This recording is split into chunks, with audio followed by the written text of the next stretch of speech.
Christmas story, The Promised King. Long ago, God spoke to his people through prophets.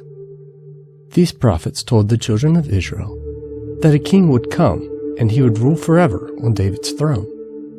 But for a long time, this king didn't come.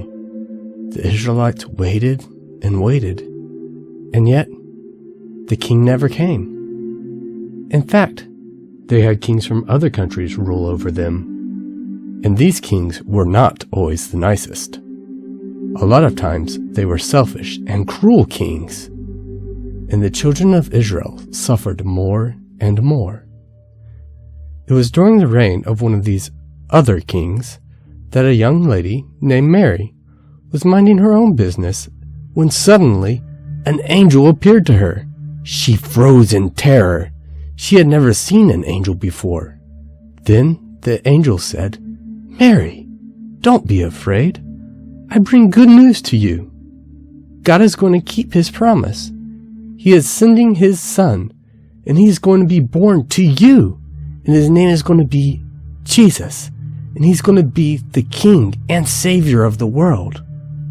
Mary was filled with joy.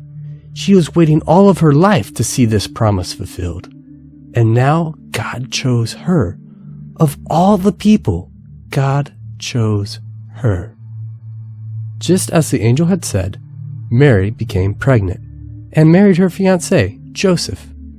However, before she was able to give birth, the current king, the king of Rome, wanted to know how powerful he was. So he wanted to take a census. To take the census, he had everyone go back to their hometown. For Mary and Joseph, that town was Bethlehem, the city of David. This meant they had to walk a long ways while she was still pregnant, almost ready to give birth.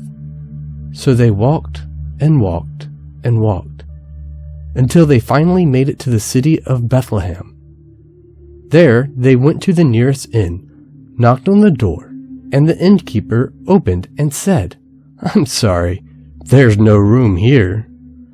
So they were discouraged, and they went to the next inn, knocked on the door, and the innkeeper opened and said, "I'm sorry, but we're full." And so they went on, to the next inn and to the next inn, and they were turned down again and again. Until one innkeeper answered, "I'm sorry, my inn is full, but I see that you still need a place to rest. I don't have much, all the beds are taken, but I do have a stable where I keep the cows, goats, and horses. Maybe you could rest there. It's not much, but at least you'll be out of the cold." Mary and Joseph were delighted that they would not have to spend the night under the stars. They went to the stable, moved some of the hay, and sat down. Here, amongst the cows and goats and sheep, God kept his promise. Mary gave birth, and the king was born. Not in a palace, or nice house, or even a hospital. Not even in a nice inn, but here, in a stable. Mary and Joseph wrapped him up and placed him in a manger. Here, the king was born, and God kept his promise.